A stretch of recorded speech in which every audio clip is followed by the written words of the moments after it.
How the Grinch Stole Christmas. Every Who down in Whoville liked Christmas a lot. But the Grinch, who lived just north of Whoville, did not. The Grinch hated Christmas, the whole Christmas season. Now please don't ask why, no one quite knows the reason. It could be his head wasn't screwed on just right. It could be perhaps that his shoes were too tight. But I think that the most likely reason of all may have been that his heart was 2 sizes too small. But whatever the reason, his heart or his shoes, he stood there on Christmas Eve hating the Whos, staring down from his cave with a sour, grinchy frown at the warm lighted windows below in their town. For he knew every Who in Whoville beneath was busy now hanging a mistletoe wreath. And they're hanging their stockings, he snarled with a sneer. Tomorrow is Christmas, it's practically here. Then he growled with his Grinch fingers nervously drumming, I must find some way to stop Christmas from coming. For tomorrow he knew... And the Who girls and boys would wake bright and early. They'd rush for their toys. And then, oh, the noise. Oh, the noise, noise, noise, noise. That's one thing he hated. The noise, noise, noise, noise. The Whos, young and old, would sit down to feast, and they would feast and they'd feast, and they'd feast, feast, feast.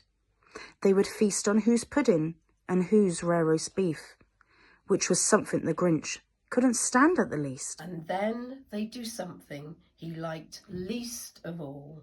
Every Who down in Whoville, the tall and the small, would stand close together with Christmas bells ringing. They'd stand hand in hand, and the Whos would start singing.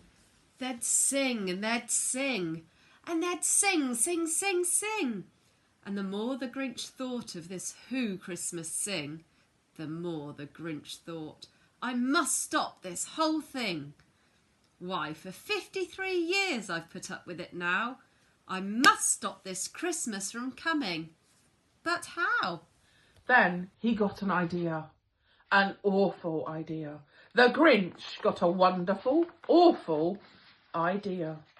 I know just what to do. The Grinch laughed in his throat and he made a quick Santa hat and a coat. Then he chuckled and clucked. What a great Grinchy trick. With his coat and his hat, I look just like Saint Nick. All I need is a reindeer. The Grinch looked around, but since reindeer were scarce, there were none to be found. Did that stop the Grinch? No, the Grinch simply said, if I can't find a reindeer, I'll make one instead. So he called his dog Max, then he took some red thread, and he tied a big horn on the top of his head. Then he loaded some bags and some old empty sacks on a ramshackle sleigh, and he hitched up old Max. Then the Grinch said, get up, and the sleigh started down towards the homes where the Whos lay a snooze in their town. All their windows were dark, quiet snow filled the air. All the Whos were all dreaming sweet dreams without care when he came to the first little house on the square.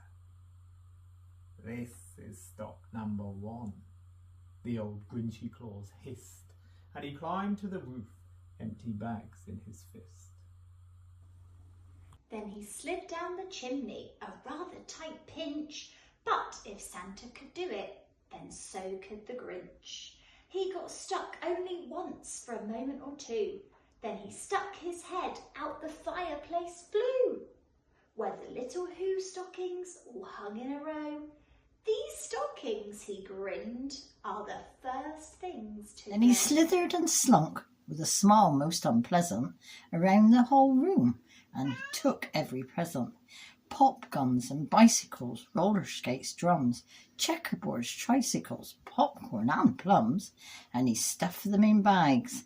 Then the Grinch very nimbly stuffed all the bags, one by one, up the chimney. Then he slunk to the icebox. He took the Who's feast. He took the Who pudding. He took the roast beef. He cleaned out the icebox as quick as a flash. Why, that Grinch even took the last can of Who hash. Then he stuffed all the food up the chimney with glee. And now, grinned the Grinch, I will stuff up the tree. And the Grinch grabbed the tree and started to shove, when he heard a small sound like a coo of a dove. He turned around fast, and he saw a small Who, little Cindy Lou who was not more than 2.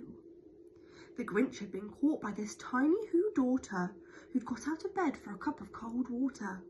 She stared at the Grinch and said, "Santa Claus, why? Why are you taking our Christmas tree? Why?" But you know, that old Grinch was so smart and slick. He thought up a lie, and he thought it up quick.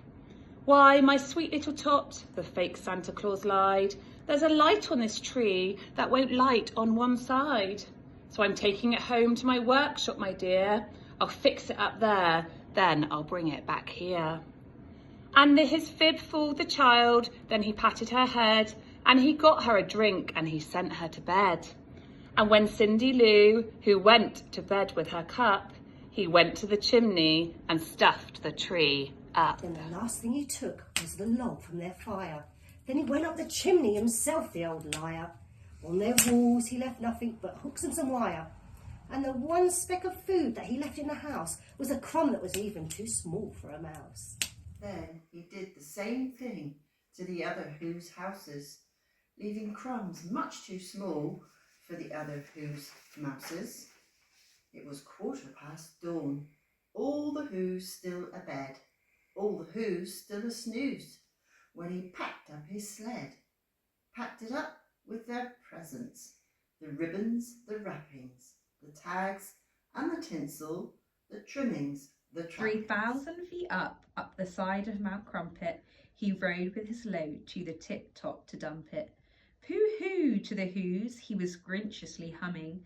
They're finding out now that no Christmas is coming. They're just waking up, I know just what they'll do.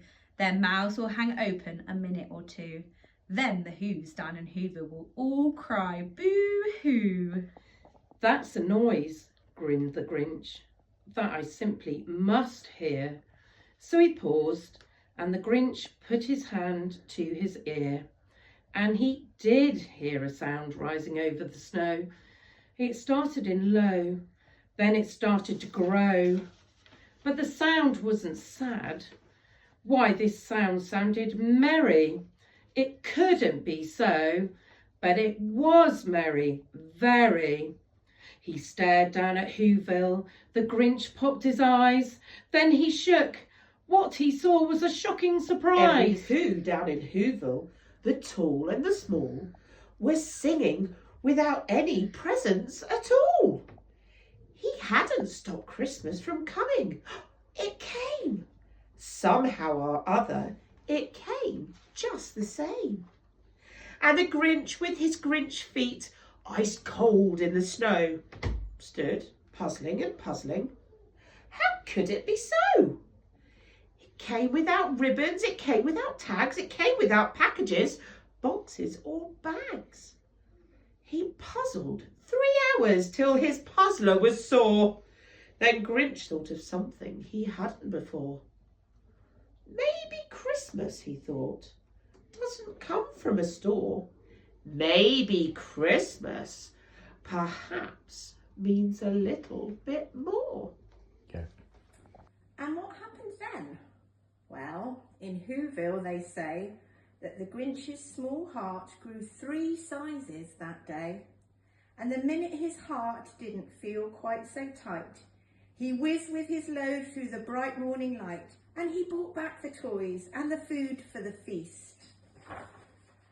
And he himself, the Grinch, carved the roast beef.